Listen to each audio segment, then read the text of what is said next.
এই কাজের ছেলেটি জোর করে মালিকের বউয়ের সাথে পরকীয়া করতে গিয়ে মালিক এসে হাতে নাতে ধরলো। অতঃপর যা ঘটলো তা দেখলে আপনার চোখ কপালে উঠবে।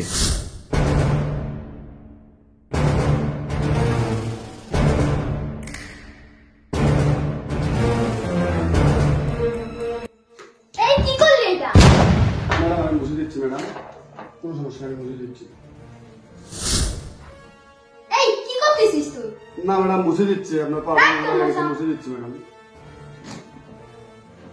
আরে জানুমান, তোমাকে আমি অনেকদিন থেকে টার্গেটে রাখছি, খুব ভালো লাগে আমার। আমার মনে হয় তোমার স্বামী তোমার ইচ্ছাটা পূরণ করতে পারে। একটা বার, শুধু একটা বার চান দিয়ে দেখো না, আমি তোমার মালিকের এই থেকে অনেক তুই বেশি কি সম্মান। করতেছিস? তুই এবারে চাকর আর আমি তোর মালিকের বউ। তুই জানিস তো কি হতে পারে? জানুমান একটা বার চান দাও না। আরে জানেমান, কি ভাবছো তুমি? একটা বার চান্স দিয়ে দেখো না। আচ্ছা ঠিক আছে, তোকে একটা চান্স দিলাম। কি তুমি আমাকে চান্স দিলা? সত্যি তুমি আমাকে চান্স দিলা? হ্যাঁ সত্যি বলছো? হ্যাঁ। আচ্ছা ঠিক আছে, তাহলে তুমি চলো। এখানে না, তুই হচ্ছে আমাদের ছাদের রুমে যা, আমি আসতেছি। দেখি তুই সত্যি কেমন বলছো তুমি? পারিস। হ্যাঁ। আচ্ছা ঠিক আছে।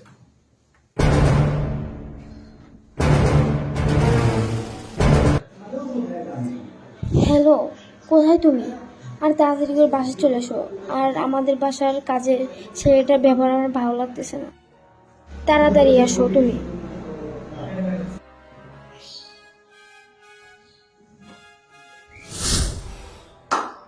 হবে আজকে। আরে এখন আসতেছে না, বিছানাটা তো সেইভাবে রাখছে। বিছানাটা তো ঠিক আছে, কিন্তু মাগার এখনো আসতেছে না কেন? একটু দেরি করে আমাকে আগে আসতে বললো, আর এখন আসতেছে না। এখনো আসতেছে না। আরে তুমি আইসো, আসো না, এদিকে বসো না। তুমি তো দেরি করছো। এত ব্যস্ত হয়ে না, তোমাকে তো বলছি একটা চান্স দিব। দেখবো না তুমি কেমন পারো, তার আগে একটা কাজ করো। তুমি ওইদিকে দেখো তো একটু। মালিক আপনি, আপনি এই সময় বাসায়? আপনি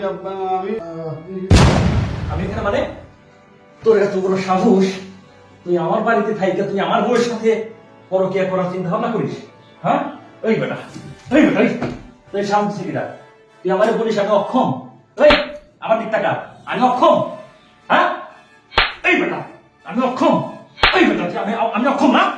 এই কি বলছিস? হ্যাঁ কি বলছিস?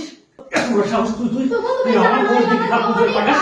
হ্যাঁ ওই আমি সুখ দিতে পারি না?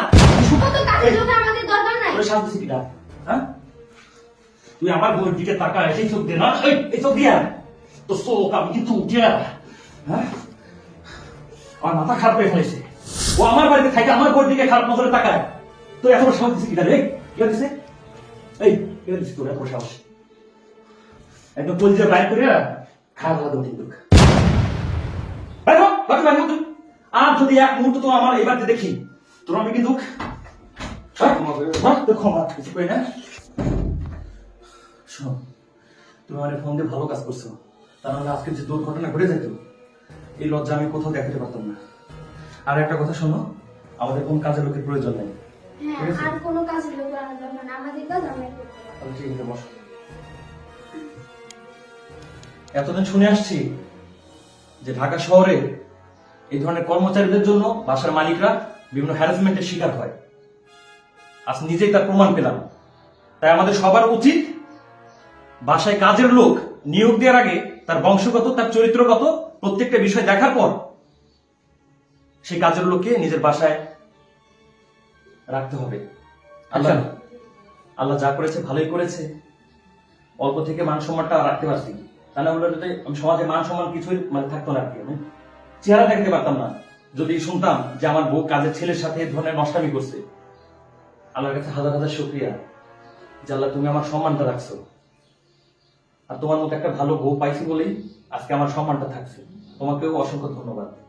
আর অবশ্যই একটা মানুষের সাথে চলার আগে এই বিষয়গুলো অবশ্যই খেয়াল রাখবা, যে নিজের চরিত্রটা যেন আমি ধরে রাখতে পারি। শোনো, আমি খুব ক্লান্ত হয়ে গেছি বুঝছো, ওই আমি পাশের রুমে বসছি, হ্যাঁ তুমি আমার জন্য একটা চাকরি নিয়ে আসো তো।